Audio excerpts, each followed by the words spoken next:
ومن إسلام آباد الدكتور عقاب عليزاي أستاذ الدراسات الاستراتيجية.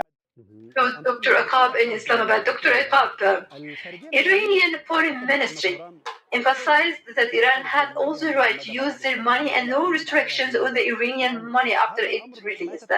This is the same thing mentioned in the Iranian administration. Whatever the Iranian central bank director, unlike President Trump's statement that the frozen assets will be used to buy the agriculture products from US and medical supplies. To what extent this can become unresolved issues that could hinder the negotiations, Dr. Auqaab? I think when we look at this, I think it's more related to what Trump has done with Venezuela, where he's allowed Venezuela to produce the oil but utilize that money that it receives to buy goods from the United States.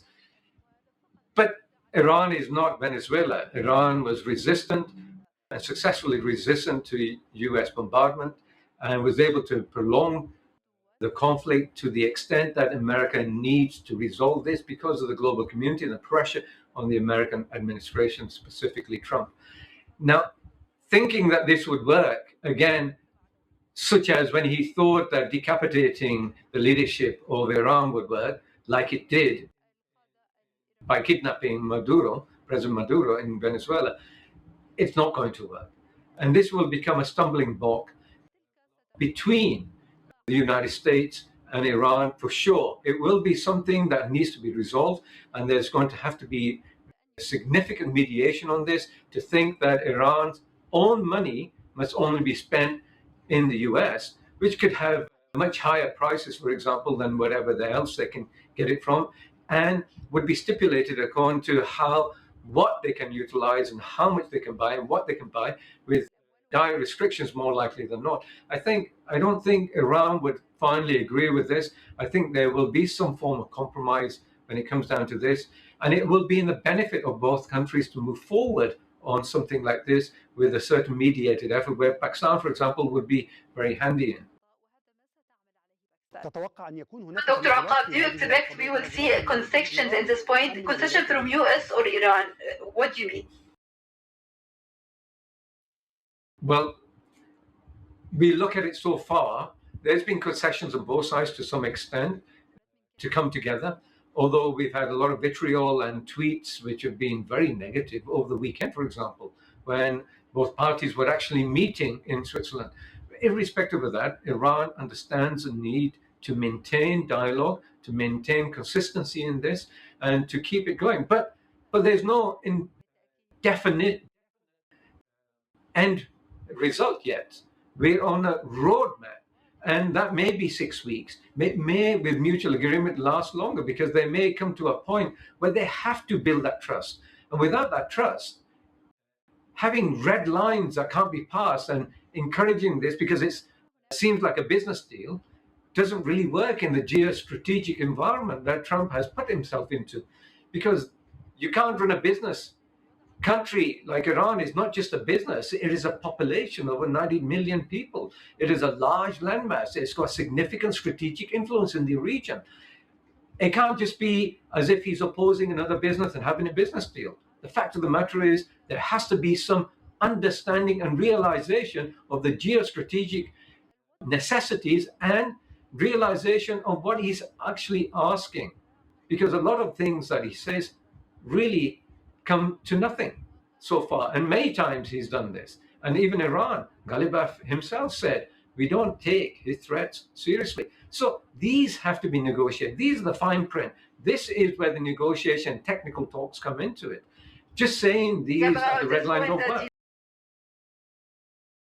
دكتور عقاب ما العراقيل التي من الممكن Dr. Auqaab, a question for you. Dr. Auqaab, what are the obstacles, in your opinion, that could hinder this, let's say, the primary agreement between Iran and US? As we've seen over the weekend, I think there are a number of very serious obstacles. Number one is Israel and their unwillingness even to listen to their benefactor, the United States. This war came about because at the behest of the Israelis, who were able to persuade Donald Trump, but no other leader before him. And now even he's pulled away from that. I think they've realized that they've done as much as they can, but I don't think it is not in their perceived national interest as they view it to have peace with Iran. They want to extend, they want to move forward. Iran is an obstacle towards that. And they know this very well. And Iran will continue to be an obstacle for their adventures in the region. However, that is positive for the region, in fact. But Donald Trump is his own worst enemy in many ways. And one, he agrees with the parties to move, and then he's throwing in these tweets in the middle of the night, which could rankle negotiations and cause problems, introducing new ideas, as we've just mentioned. Previous ambassador just talked about new ideas just to cause more problems, and then attacks and threats to assassinate the delegation. I mean, this is just too much for certain parties to take. So that's why they don't want to take it seriously. But sometimes this could be a case where it could unravel also. And the whole idea of mediation for Pakistan, for example, is to make sure the sides don't do this as much and try to influence both sides not to do this. But it does come down to the red lines. And what the Americans want for this so-called future peace deal, and how far they can go to limit it. Mark Rubio said moments ago, Lebanon is completely separated and that has nothing to do with the Iranian fight. You think on the ground this is real? Lebanon has nothing to do with Iran? Absolutely. For the first number one point in the memorandum of understanding that was agreed upon. Lebanon is number one.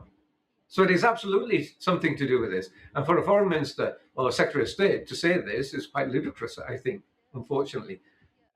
But he's not in negotiating. It's J.D. Vance who's doing this. So I think they recognize what the state is. When these things come up and people say things out of turn without realizing the gravity of the situation on the ground, because they're trying to give in to the Zionist camp, for example, in the United States, the AIPAC, for example, the lobby, Israeli lobby, and the multiple billions that they have at their disposal as and when they need to buy out the senators and the congressmen. You have an ability, because he's looking forward to a presidential race, and he's trying to shore himself up to talk to the right people that he will be on the other side of Israel, come up with. So when it comes down to this, you've got to appreciate that they're already playing their part towards future primaries.